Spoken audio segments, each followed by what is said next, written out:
Nucleus. पहले NCERT क्या बोलती है बेटा, पहले हम ये जान लेते हैं, बाद में आपको शॉर्ट नोट्स मैं लिख के दूंगा एज पर जो हम डेली परफॉर्म करते वैसे। एनसीईआरटी ओपन किया आपने? हाँ, देखते रहिए। आपको पता होना चाहिए न्यूक्लियस की डिस्कवरी किसने की थी, कब किया था? बस 3 आईएमपी लाइन है। न्यूक्लियस का डिस्कवरी किया था बेटा रॉबर्ट ब्राउन ने 1831 में। ओके। दूसरी बात, N for nucleus, N for nucleus, ये न्यूक्लियस है बेटा, इसके अंदर एक ऐसा धागा था, धागा। फिर इसको देखने के लिए इस न्यूक्लियस को बेसिक डाई से स्टेन किया गया, मतलब इसके ऊपर कलर छोड़ा गया, इसके ऊपर कलर छोड़ा गया। तो कलर छोड़ने के बाद ये धागा प्रॉपरली अपीयर हुआ। तो पहले ये धागा ऐसा था, ब्लर, मतलब आप पहले वाला विजुअल देख रहे हैं, धागा दिख रहा है क्या अभी? नहीं। जैसे उसके ऊपर कौन सा डाई डाला, मतलब उसको स्टेनिंग बोलते हैं, तब जाके ये धागा क्लियरली दिख रहा था। इस धागे को बाद में नाम दिया गया क्रोमैटिन। क्या दिया गया? और ये नाम देने वाले साइंटिस्ट का नाम था फ्लेमिंग। क्या नाम था बेटा? आपको समझ में आया हिस्ट्री क्या है?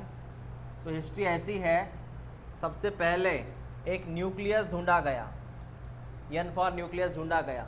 न्यूक्लियस को ढूंढने वाले साइंटिस्ट का नाम रॉबर्ट ब्राउन। फिर न्यूक्लियस के अंदर एक ऐसा ब्लर एरिया दिख रहा था, फिर ये देखना था कि ये है कौन। फिर इसको देखने के लिए हमने इसके ऊपर क्या अप्लाई किया? हाँ, और इसको ऊपर अप्लाई किया तो इसको कलरफुल किया। कलर को हम क्या बोलते हैं? स्टेन। तब जाके पता चला कि इसके अंदर एक ऐसा धागा है, उसको फिर क्या नाम दिया गया? क्रोमैटिन। ये किसने दिया नाम? हाँ, क्रोमैटिन। क्रोमैटिन का मतलब है कलरफुल धागा। इसमें 2 शब्द हैं, पहला है chroma. What is chroma? Colour, chroma. और ये टीन का मतलब धागा, कलरफुल धागा, that is called as chromatin. बेटा समझ में आया? क्लियर हुआ? ये बेसिक डाई याद रखना, बेसिक डाई आईएमपी है। ओके। हाँ सर, इतनी बात समझ में आ गई है।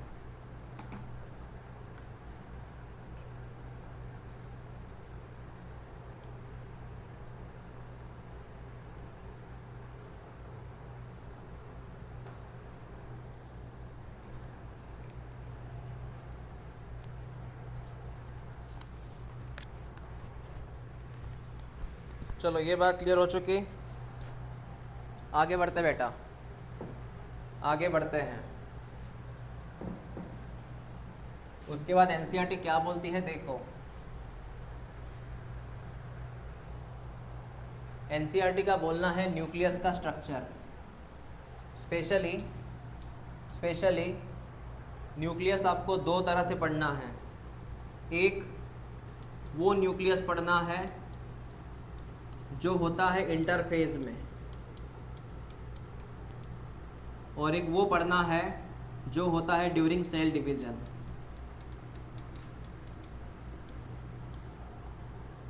दो अलग अलग स्थितियां हैं, इंटरफेस अलग स्थिति है और सेल डिवीजन अलग स्टेट है, बराबर है बेटा? लेकिन दोनों में कौन है?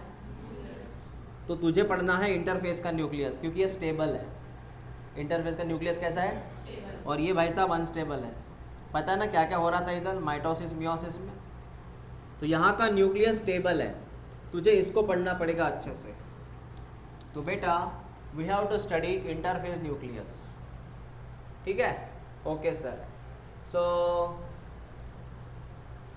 तो मैं आपको 1 बाय 1 बताना चाहूँगा इंटरफेस न्यूक्लियस में क्या क्या है।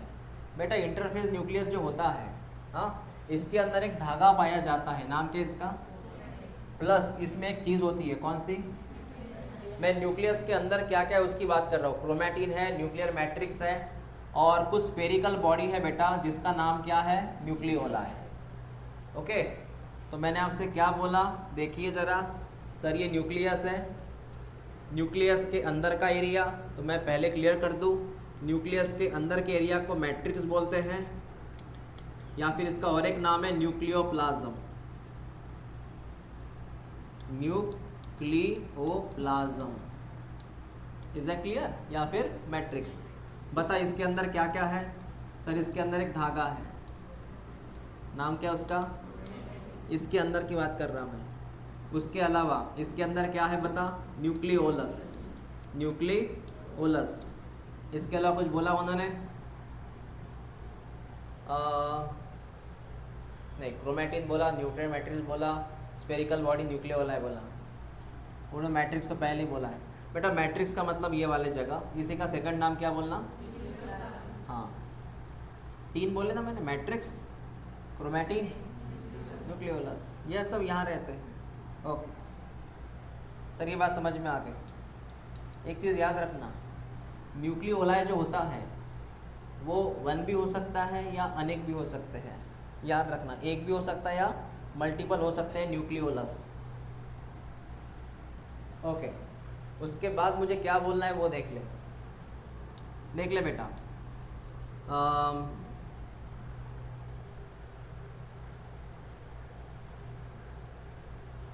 एक्चुअली डायग्राम तो मैं डायरेक्ट पढ़ा सकता हूँ, कोई प्रॉब्लम तो है नहीं, तो डायरेक्टली बात करते इसकी। देख ले, मैं डायरेक्ट पढ़ा रहा हूँ अभी। ये है न्यूक्लियस और ये है उसकी बाहरी membrane. Because there are 2 layers of nucleus, there are 2 layer of nucleus. बेटा ये जो लेयर है इसको बोलना आउटर मेम्ब्रेन। क्या बोलना? और उसके भीतर क्या बोलना?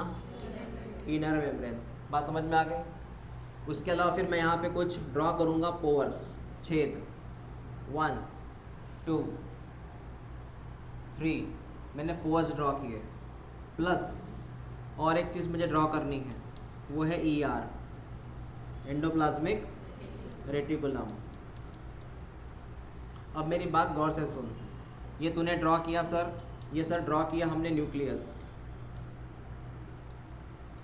ठीक है बेटा, ये न्यूक्लियस ड्रॉ हुआ। अब 1 बाय 1 सुनते जा। न्यूक्लियस की बाहर की लेयर और ये आउटर मेम्ब्रेन जो रहती है, आउटर मेम्ब्रेन, इसका नाम है आउटर मेम्ब्रेन। ये कंटिन्यू हुई है किसके साथ? ER के साथ, स्पेशली RER के साथ। किसके साथ? हाँ, तो हम यहाँ पे लिखना चाहेंगे आउटर मेम्ब्रेन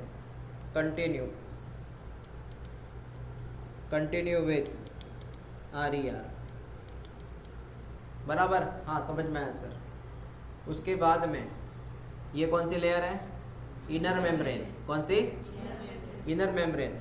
बेटा इनर मेम्ब्रेन जो होती है ना, वो जुड़ी है अंदर के एरिया के साथ। अंदर के एरिया का नाम होता है न्यूक्लियोप्लाज्म। क्या नाम है? हाँ, तो inner membrane covered to nucleoplasm. Actually ये पूरा न्यूक्लियोप्लाज्म है। इस न्यूक्लियोप्लाज्म का पहली कवरिंग किसने की है? इनर मेम्ब्रेन ने की है। हाँ सर, समझ में आया। उसके बाद में इसके बीच में एक गैप है बेटा, ये वाली देख गैप, ये गैप देख, गैप हरे कलर में ड्रॉ किया मैंने।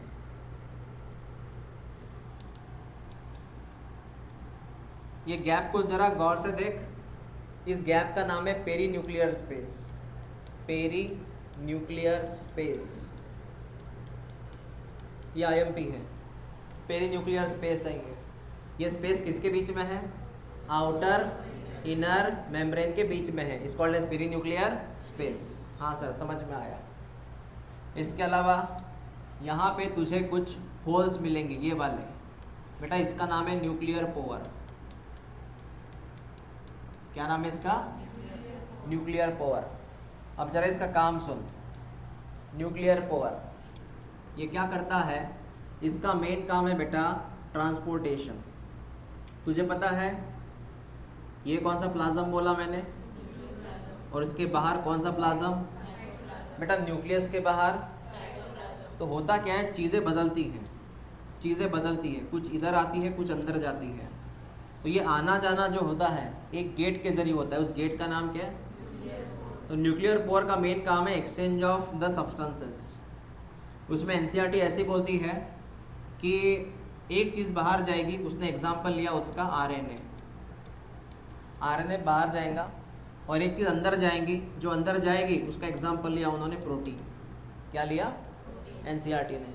अंदर कौन सी चीज़ गई, कहाँ से कहाँ, साइटोप्लाज्म टू, बाहर कौन सी चीज़ गई, फ्रॉम न्यूक्लियोप्लाज्म टू, हाँ सर, समझ में आया सर इतना? ये क्या था? ओके बेटा, ठीक है, ओके। यहाँ पे है ना एक बास्केट होती है, डायरेक्टली ऐसा ओपन गेट नहीं रहता, यहाँ पे एक बास्केट की तरह चीज़ होती है, बास्केट की तरह ऐसी बास्केट होती है यहाँ पे, तो बास्केट के ज़रिए आना जाना होता है। और बेटा ये बास्केट जो है ना, ये बास्केट, इस बास्केट का एक्चुअल नाम होता है एन्यूली।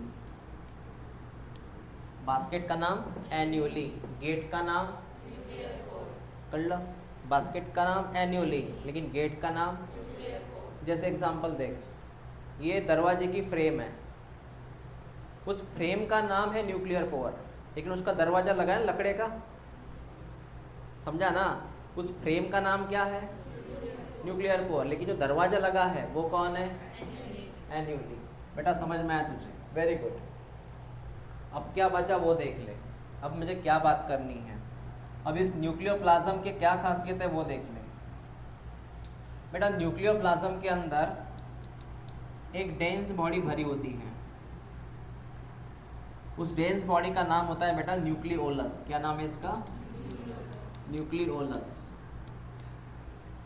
अब ये तुझे मैं बाद में समझा के दूंगा क्योंकि यहाँ पे जगह नहीं है, इसके बारे में स्पेशली बात करूंगा मैं। इसके अलावा यहाँ पे कुछ धागे पाए जाते हैं जो इस तरह होते हैं, धागे जो इस तरह धागे होते हैं बेटा, और इस धागे का नाम है क्रोमैटिन। क्या नाम है, क्रोमैटिन। इसके अलावा कुछ नहीं ड्रॉ करना, बस इतना ही है, समझा तुझे? डायग्राम है क्या न्यूक्लियस की? हाँ है ना? हाँ,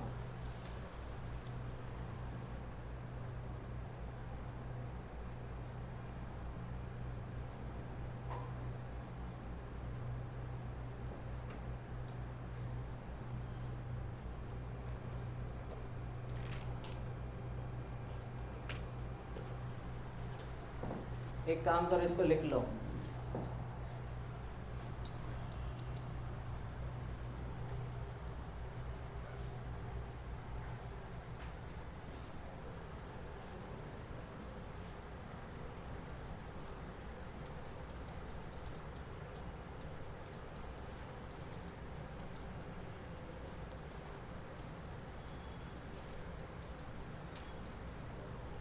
क्रोमैटिन इन चीज़ों से बना हुआ है, लिखा मैंने कैसे बना है क्रोमैटिन।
इसको बेटा RER लिखना, रफ एंडोप्लाज्मिक रेटिकुलम, और इसके ऊपर राइबोसोम ड्रॉ करना, क्योंकि RER का मतलब इसके ऊपर कौन ड्रॉ होते हैं, पढ़ाया था मैंने। RER का मतलब इसके ऊपर कौन प्रेजेंट है, प्लस न्यूक्लियस के ऊपर भी राइबोसोम ड्रॉ करना आउटर मेम्ब्रेन में। ग्रीन कलर के राइबोसोम है ये, ग्रीन कलर का राइबोसोम है ये।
हाँ, हो गया आपका। चलो आगे बात करते हैं। लिखना हो गया बेटा? अब तक इसमें कोई डाउट है क्या? इसमें कोई डाउट है क्या? मुझे एक्सप्लेन करना है न्यूक्लियोलस, मुझे एक्सप्लेन करना है क्रोमैटिन। न्यूक्लियोलस, क्रोमैटिन, ये दो बातें सुन लो। न्यूक्लियोलस, जैसे इसमें ड्रॉ किया था न्यूक्लियस, ये न्यूक्लियस है, उसके अंदर मैंने एक पॉइंट ड्रॉ किया था, इसको मैंने बोला था न्यूक्लियोलस।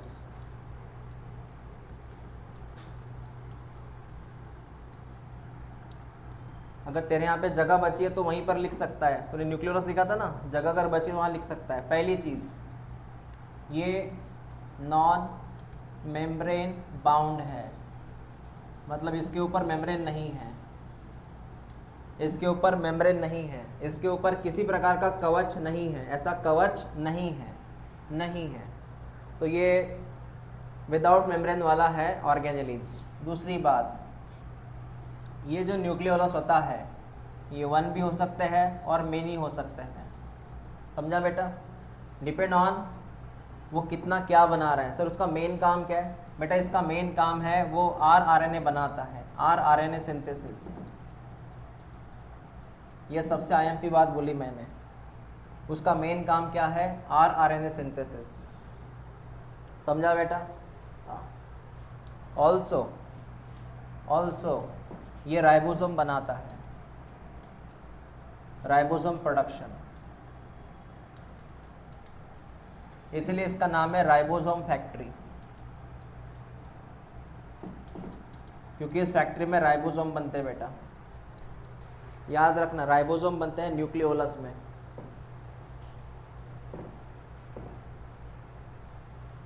लिख लो न्यूक्लियोलस। इसको प्लूरल में बोलते हैं न्यूक्लियोलाई। ओलाई मतलब प्लूरल और ओलस मतलब सिंगुलर।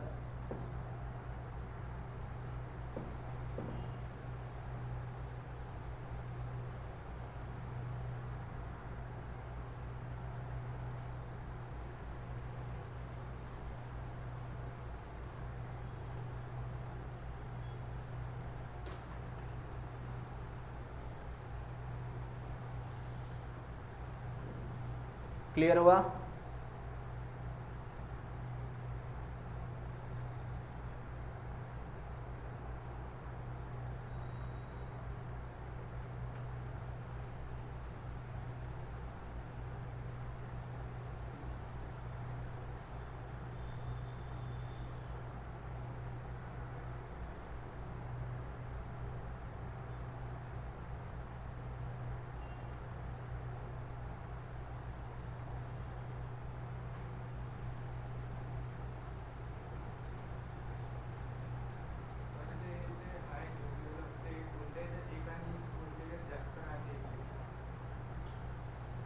जिथे प्रोटीन जास्त बनतं तिथे जास्त असतो तो,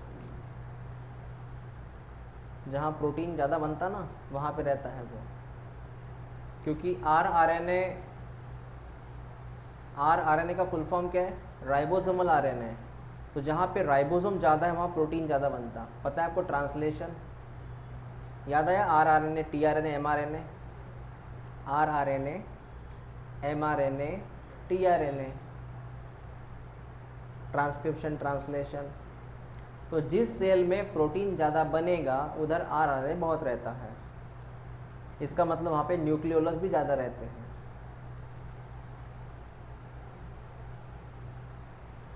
पता है ना आरआरएनए का रोल प्रोटीन बनाते वक्त था, याद है एक शब्द ट्रांसलेशन। हाँ ओके। दूसरी बात सुन लें, यहाँ पे एक धागा है, इस धागे का नाम है क्रोमैटिन। इसके बारे में क्या खबर है बेटा वो जान ले, यहाँ लिखते हैं ऐसे, इसका नाम है क्रोमैटिन। क्रोमा माने कलर, टीन मतलब धागा। तो क्रोमैटिन ऐसे होता है, सुनते जा। क्रोमैटिन कैसे बनता है सर? बेटा क्रोमैटिन एक्चुअल में बनता है दोनों से, एक का नाम है डीएनए प्लस एक का नाम है हिस्टोन प्रोटीन। क्या आपने ये नाम सुना है, हिस्टोन प्रोटीन? हिस्टोन प्रोटीन सुना है ना, एचपी का मतलब क्या है, हिस्टोन प्रोटीन।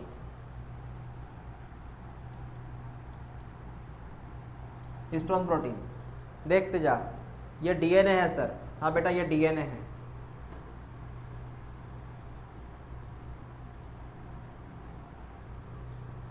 ये डीएनए है। फिर ये डीएनए एक कंडीशन आने के बाद, तो डायग्राम देखिए इसके पहले ऐसी, ये पीले कलर की हिस्टोन प्रोटीन है। कौन है पीले कलर के? याद आया? H2A, H2B, H1, याद आया कुछ? हाँ। और ये वाइट कलर का डीएनए है, और ये डीएनए भाई साहब इसके ऊपर रैप होता है। याद आया कुछ? ऐसे डायग्राम थे कुछ। तो डीएनए वाले भाई साहब काय के ऊपर रैप हो गए? पीले कलर के ऊपर। पीले कलर का कौन है? Histone protein. एग्जैक्टली। तो बेटा जो इतना एरिया है सिर्फ इतना, इसको डीएनए बोलते हैं।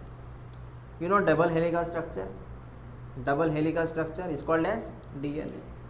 यहाँ लेकिन कंसेप्ट क्या है? वाइट कलर का कौन ड्रॉ किया मैंने, लेकिन पीले कलर में क्या ड्रॉ किया मैंने?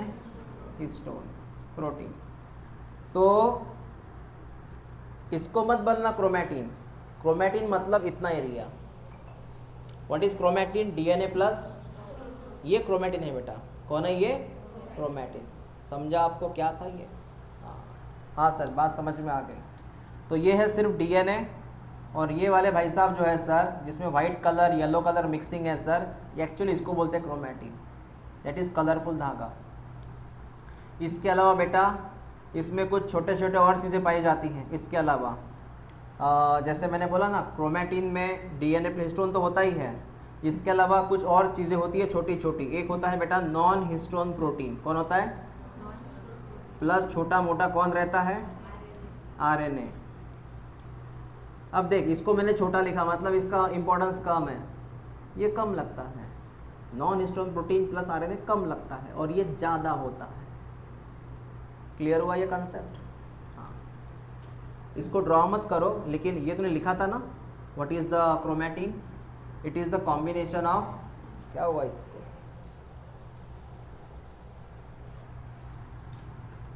बेटा what is the chromatin? It is the combination of DNA plus histone plus non histone protein plus RNA. Histone non histone दोनों लगते हैं वहाँ पे। ओके सर, ये बात हो गई सर क्रोमैटिन की। यहाँ तक हमारा पहला फेज ख़त्म हुआ न्यूक्लियस का। सब क्लियर है? ओके आगे बढ़ते हैं। एनसीईआरटी में मैंने अब तक क्या क्या पढ़ाया, वर्ड्स हाईलाइट कर दो जो मैंने पढ़ाया। क्या मैंने आपको पेरी न्यूक्लियर स्पेस पढ़ाई? वो आउटर मेम्ब्रेन, इनर मेम्ब्रेन के बीच वाली जगह क्या होती है? Perinuclear space. आपके लिए होमवर्क है, होमवर्क लिखो, ये स्पेस कितनी एंगस्ट्रॉन्ग होती है या फिर ये नैनोमीटर में होती है, कितनी होती है, ये होमवर्क है आपके लिए। इस स्पेस में डिस्टेंस कितना है, इस स्पेस में डिस्टेंस कितना है, सर्च करके लाना, ठीक है। ये स्पेस में लिखा ही है वहाँ पे, वही लिखा है, मैं तो वही बोल रहा हूँ क्यों नहीं लिखा, क्योंकि ये क्वेश्चन आता है ना बेटा। कितना होता है स्पेस, हाँ 10 to 50 नैनोमीटर। ओके ठीक है, भैया दिखाई नहीं दिया वो, एक्चुअली इसे लगा कि ये क्वेश्चन कहाँ गया। ये क्वेश्चन आता है बेटा, कितना होता है डिस्टेंस दो स्पेस के बीच में। उसके बाद सुन ले,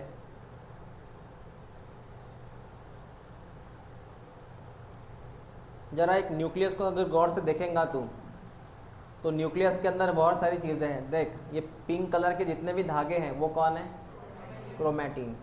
ये बीच में एक गोला है, ऊल जैसा, ऊल है ना, ऊल जैसा गोला है, वो कौन है, हाँ इस स्पेस का नाम क्या बोला, पेरी न्यूक्लियर स्पेस। ओके, ये छोटे छोटे दिख रहे हैं क्या फ्लावर जैसा, ये फ्लावर जैसा, ये है कौन, न्यूक्लियर कोर। ये फ्लावर जैसा है, ये छेद है एक्चुअली बेटा, छेद है वो, यहाँ से आना जाना होता है। ओके, और न्यूक्लियस के बगल में ये कौन है नेटवर्क, RER। अरे इसके बगल में कौन है, RER। ओके,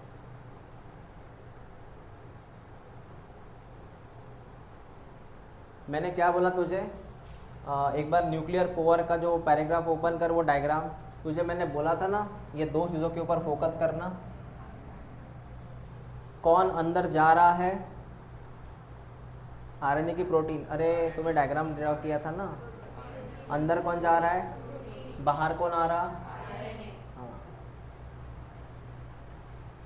यहाँ लिखा नहीं होगा उन्होंने शायद से, लेकिन ऐसा याद रखो, RNA और प्रोटीन एक्सचेंज होते हैं,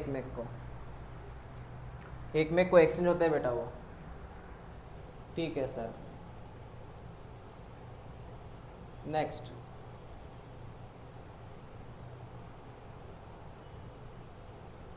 हाँ ये सर हो गया। मैंने क्या बोला था अबाउट द न्यूक्लियोलाई, न्यूक्लियोलाई मैंने क्या बोला था, nucleoli is very important for specially कौन सा RNA, मतलब rRNA। अरे फुल फॉर्म क्या है rRNA का, वही तो है राइबोसोमल RNA।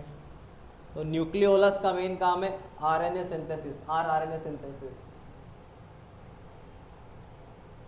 चलो आपका पहला फेज खत्म हुआ, सेकंड फेज शुरू हुआ। सेकंड फेज का नाम है क्रोमोसोम की डायग्राम, सेकंड फेज का नाम है क्रोमोसोम की डायग्राम। अब बेटा क्रोमोसोम की जो रियल डायग्राम होते हैं ना, उसको हम यहाँ पे बात करेंगे, ड्रॉ करेंगे। सुनते जाओ, समझते जाओ। मैं क्रोमोसोम के आजू बाजू में कुछ शब्द बोलूँगा, ये शब्द तुझे अच्छे से रटने हैं, रटने मतलब समझ के रटने हैं। क्रोमोसोम, एक शब्द आता है क्रोमैटिड, याद रखना इसके बारे में। हाँ, दूसरा शब्द आता है बेटा सेंट्रोमियर। सेंट्रोमियर का और एक नाम है प्राइमरी कंस्ट्रिक्शन, ये नाम मैं सब पढ़ाऊंगा बाद में। उसके बाद एक नाम आता है जिसका नाम है काइनेटोकोर, काइनेटोकोर। उसके बाद एक बेटा नाम आता है, उसका नाम होता है बेटा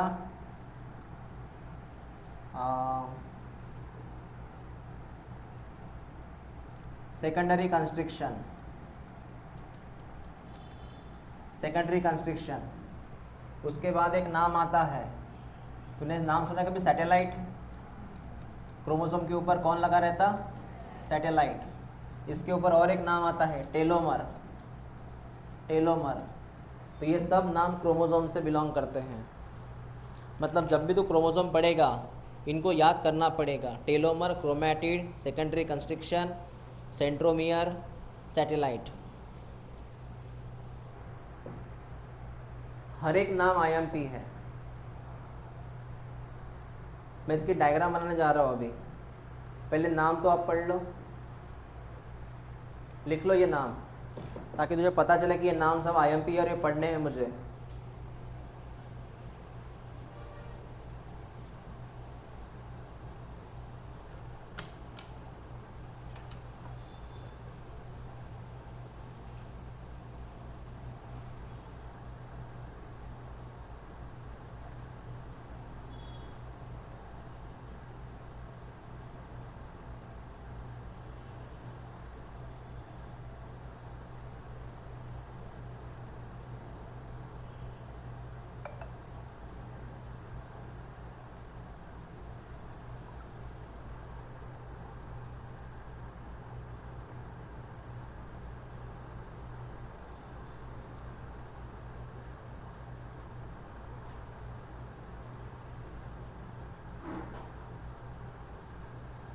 पेपर लवकर झाला वाटतं.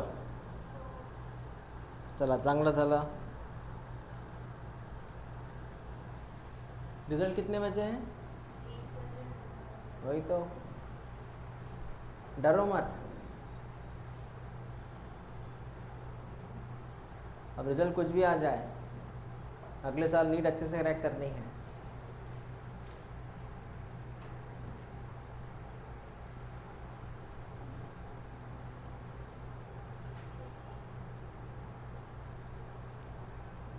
आपको ये पता है क्या, फ्रेशर में नीट को क्रैक करना, इसका रेशो बहुत कम है.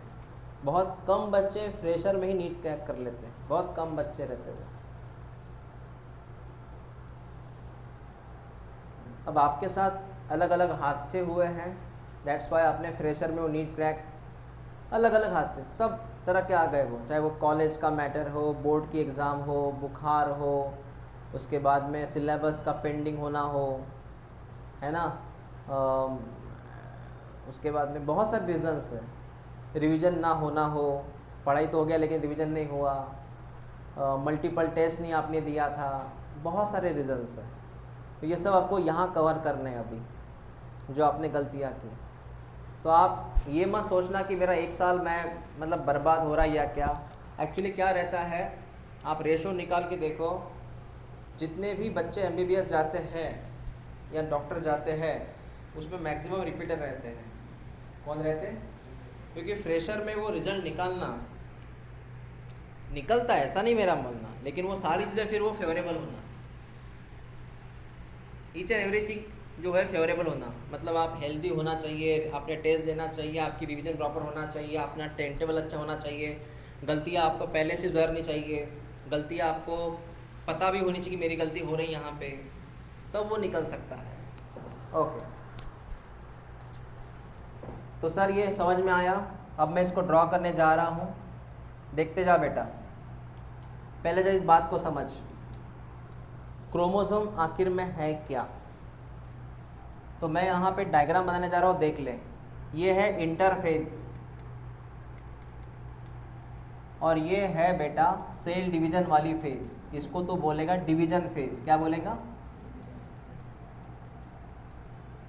कौन सी फेज? मतलब सेल काय में है, डिवीजन में है, माइटोसिस या फिर मियोसिस. अब ये है इंटरफेज. इंटरफेज में मैं जैसे बोला था तुझे मैंने कि सर ये रहता है सर DNA, फिर ये DNA ऐसे ऐसे रैप होते जाता है. ये DNA है बेटा, फिर DNA रैप होते गया. तुझे मैंने क्या बोला था, ये पीले कलर के कौन है? हिस्टोन प्रोटीन है, हिस्टोन. तो बेटा क्या होता है, इतने वाले एरिया को बोलते हैं DNA. समझा? फिर तूने क्या किया, इस DNA को मैं इधर लिखता हूँ, तूने DNA ड्रॉ किया, फिर DNA को थोड़ा बहुत तूने फोल्ड किया. क्या किया? फोल्ड. तो DNA को फोल्ड करने के बाद, फोल्ड को हम कंडेंस बोलते हैं. क्या बोलते हैं? तो DNA को फोल्ड करने के बाद तुझे मिला क्रोमैटिन. क्या मिला? What is chromatin? It is the combination of DNA, white colour का कौन है? DNA प्लस पीले कलर का हिस्टोन प्रोटीन. इससे क्रोमैटिन बना. फिर तूने क्या किया, क्रोमैटिन को और फोल्ड किया, क्रोमैटिन को और फोल्ड किया. तो वो इतना फोल्ड हुआ बेटा, वो इतना फोल्ड हुआ, इतना फोल्ड हुआ कि उससे, इतना फोल्ड हुआ कि उससे वहाँ पे एक कंप्लीटली वहाँ पे बना क्रोमैटिड. क्या बना? और chromatid is nothing but it is the type of chromosome. कौन है ये? तो व्हाट इज क्रोमैटिड? अगर आप क्रोमैटिन को क्या करेंगे तो उससे क्या बनेगा? ये हाईली कंडेंस है. समझा आपको? रिपीट कर बेटा. DNA को फोल्ड करेगा, क्रोमैटिन को फोल्ड करेगा. फर्क है ना, ये क्रोमैटिन है, ये क्रोमैटिड है. यहाँ टीन लगता है, यहाँ टीड लगता है. फर्क है बेटा इसमें. समझ में आया? ऐसे ही एक काम करना, ऐसे ही एक काम करना, जब आप ऐसे दो क्रोमैटिड, देख बेटा हाईली कंडेंस है ये, एक क्रोमैटिड या दूसरा क्रोमैटिड, जब ये दो क्रोमैटिड ज्वाइंट हो जाते हैं बेटा तब जाके पूरा पूरा कौन बनता है, क्रोमोसोम। क्रोमोसोम का मतलब होता है it is the combination of two chromatids, और ये क्रोमैटिड एकदम एक में के डुप्लीकेट है, मतलब जो यहाँ है वो यहाँ है, जो इन्फॉर्मेशन इसमें है वही सेम इन्फॉर्मेशन इसमें है, इसीलिए बेटा दोनों का नाम होता है sister chromatid. Why is called as sister, because एक में के वो डुप्लीकेट है। कौन है, हम शक्ल, exact information, carbon copy, that is called as sister chromatid. तुझे पता चला क्रोमोसोम कैसे बना तो, और ये सारी बातें देखना, ये जो चल रहा था डीएनए को फोल्ड किया क्रोमैटिन बना, ये कहाँ चल रहा था, जब सेल डिवीज़न नहीं कर रहा था, जब सेल डिवीज़न नहीं कर रहा था। जैसे सेल ने क्या स्टार्ट किया, तो ये वाले भाई साहब जो है, कौन से भाई साहब, इन्होंने वापस क्या शुरू किया, तब जाके हाईली फोल्ड बना। वो हाईली फोल्ड मतलब कौन, क्रोमैटिड। फिर इसका और एक भाई बना, तो यहाँ एक सिंगल है ना यहाँ पे, उसका और एक भाई बना इधर, तो क्या बना वो, हाँ। या फिर आप यहाँ पर भी ड्रॉ कर सकते हो उसको, ऐसा कुछ नहीं है, इसको यहाँ पर भी ड्रॉ कर सकते हैं, कोई प्रॉब्लम नहीं। अब देखो बन गए दो क्रोमैटिड, समझा बेटा। इसको लिख लो आप, डीएनए को फोल्ड कर क्रोमैटिन बनेगा, उसको फोल्ड कर क्रोमैटिड बनेगा, और क्रोमैटिड का मतलब होता है sister chromatid, it's called as one chromosome.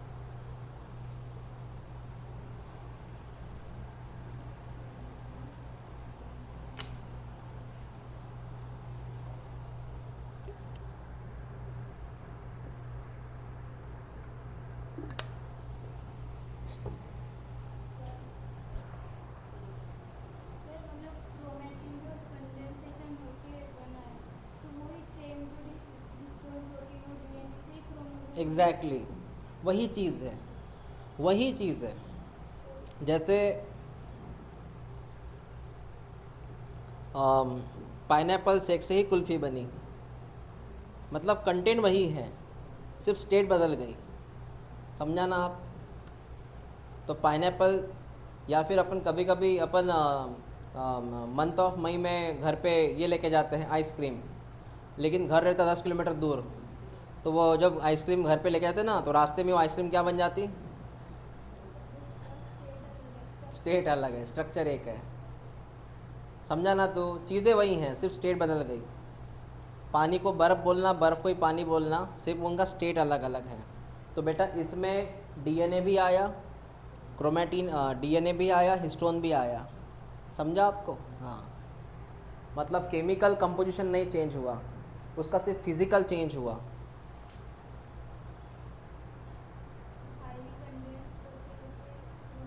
Highly condense होते होते वो क्रोमैटिड बन जाता है, फिर इसके ऊपर वो कंडेंस नहीं हो सकता।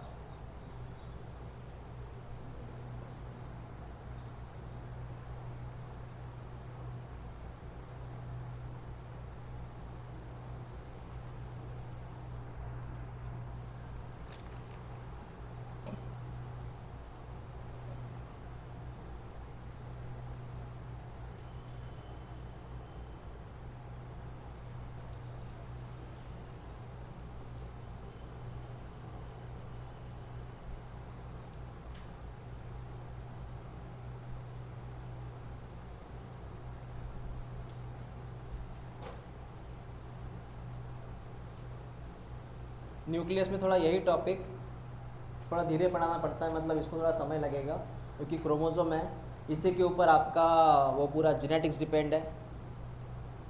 आपका हो गया लिखना, अब चल ध्यान दे इधर। अब ये है बेटा डीएनए, ये सीधा कौन है, डीएनए। इसको मैंने एक बार फोल्ड किया, क्रोमैटिन, समझा। इसको मैंने मल्टीपल टाइम फोल्ड किया, क्रोमैटिड मतलब क्रोमोसोम, समझ में आया। कागज वही है बेटा, केमिकल वही है। हाँ, रिपीट कर एक बार। जब इसको एक फोल्ड, जब वो सिंगल रहता तो डीएनए, फोल्ड किया तो क्रोमैटिन, टीन बोलना, टीन, हाँ हाँ। मल्टीपल फोल्ड हुआ तो क्रोमैटिड, और उसी क्रोमैटिड, जब दो क्रोमैटिड आते हैं तो उसको क्या बोलेगा तो क्रोमोसोम बोलेगा। ओके,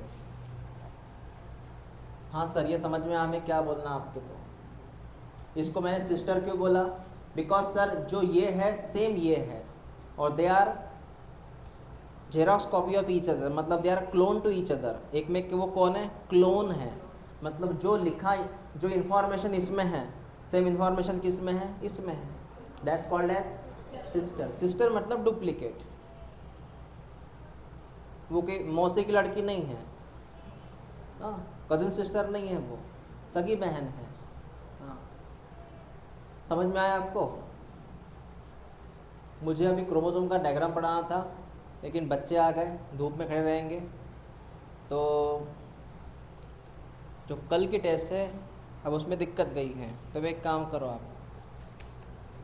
कल टेस्ट रखी थी ना मैंने, काय पे रखी थी, सेल।